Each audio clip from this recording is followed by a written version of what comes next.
Leo tunaenda kuweka historia.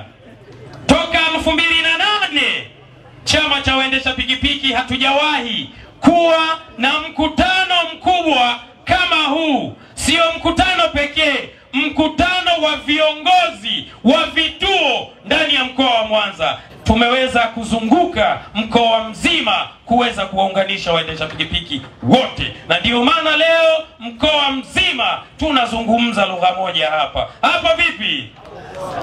Ukweli kile tulichokiahidi katika vikao vyetu, na leo ninawaahidi tena, sitawaangusha.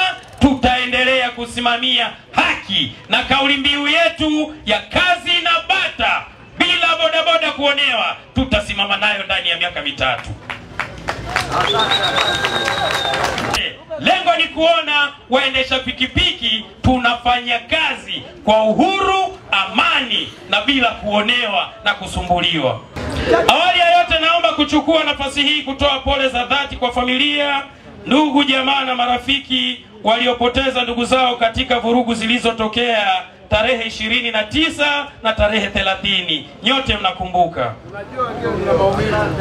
wakati ambao nchi yetu ya Tanzania ilijikuta katika matukio ambayo hayajawahi kutokea na hayafanani na utamaduni wa Mtanzania. Umoja wa chama cha waendesha pikipiki mkoa wa Mwanza tunaungana na Watanzania wote kuwaombea marehemu wote wapumzike mahali pema peponi, na majeruhi wote wapone kwa haraka, warudi katika majukumu yao ya kila siku.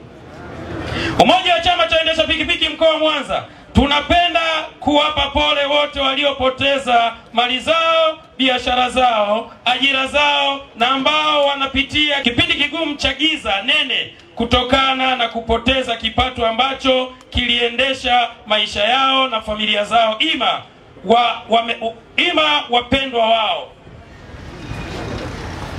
Kwa wale ambao wamehusika na uhuni huu, ama kwa kuchochea, ima kwa kutekeleza matukio ya uhalifu wa miundombinu ya umma, wizi wa mali za watu na binafsi na umma, uchomaji wa moto majengo na magari na biashara za watu mbalimbali, Mwenyezi Mungu mwenye haki awape wanachostahili.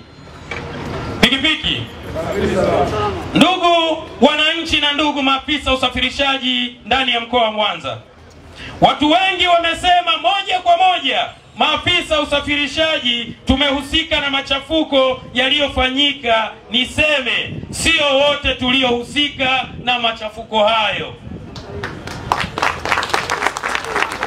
na tunalaani vikali matukio yaliyofanyika, na tusichukuliwe kuwa bodaboda ndio tuliohusika, na kama wapo waliofanya matukio hayo hatuungani nao mkono kwa namna moja ima nyingine.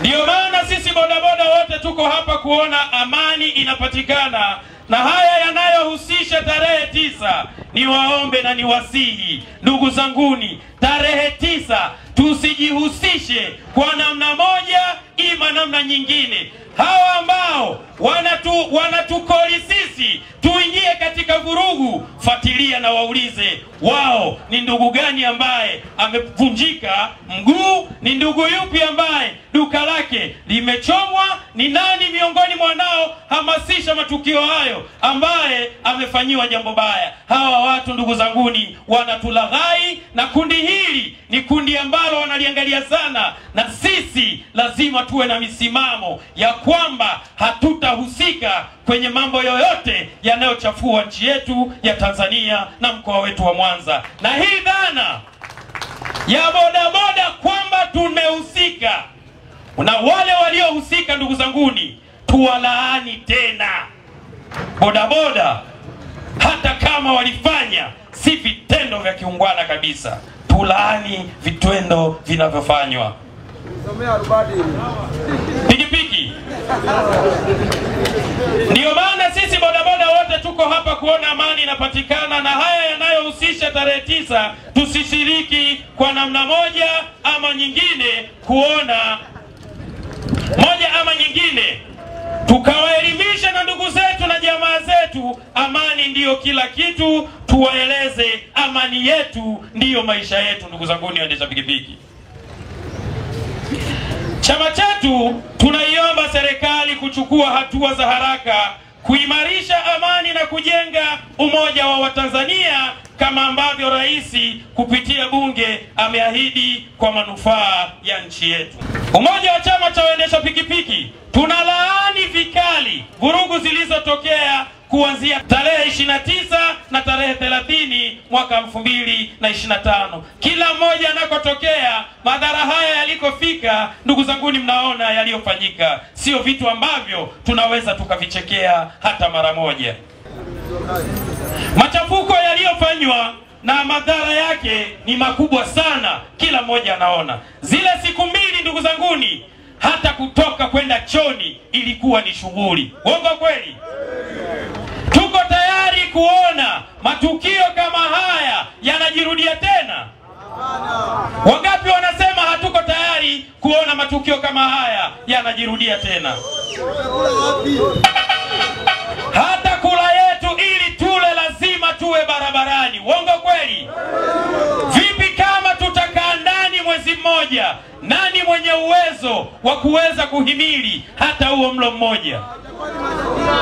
Ila ukiangalia hata vyakula vyenyewe utavinunua wapi, ndugu mwendesha pikipiki? Tusijihusishe na uhalifu wowote ndani ya mkoa wetu wa Mwanza na Tanzania kwa ujumla, ndugu zanguni. Maana uhalifu huu malengo yalikuwa ni kuvunja na kuiba mali za watu. Kwa nini tuishi na watu wahalifu ndani ya jamii yetu? Na sisi waendesha pikipiki ndani ya mkoa wa Mwanza tumetapakaa kote, si ndivyo? Tusiyakubali tena kuweza kutokea ndani ya mkoa wetu wa Mwanza. Kwa yeyote atakayeshiriki kwa namna moja ama nyingine na kufanya vitendo vya kihalifu atashughulikiwa kwa mujibu wa sheria na atapoteza sifa ya kuendelea kufanya kazi na sisi. Kwenye hili naombeni tuwe wamoja. Ndugu waendesha pikipiki, kwa sasa masuala ya siasa yamekwisha. Hivyo ni wakati wa kuijenga nchi yetu. Kamwe tusikubali kutumia vibaya watu wasioitakia mema nchi yetu, na tusimame imara kuwapinga vikali wote ambao hawaitakii mema nchi yetu ya Tanzania. Umoja wa chama cha waendesha pikipiki tutaendelea kushirikiana vyema na serikali na idara zote za ulinzi na usalama kwa kuendelea kutoa taarifa za uhalifu na wahalifu. Kipekee naombeni niwaahidi kwamba sitakuangusheni hata siku moja kwa namna ambavyo mnanipa sapoti na mnanishika mkono. Peke yangu mimi na mkoa hatuwezi, tunawategemea ninyi, na ninyi mmeonesha kweli mko na sisi. Asanteni sana sana sana. Ninawaahidi kusimamia haki, wajibu, taratibu tuliojiwekea na kukataza, na ninakemea maonevu yote ndani ya vituo vyetu, ndani ya wilaya zetu na ndani ya kanda zetu, ndani ya mkoa wetu wa Mwanza, ili tuishi kwa amani wote.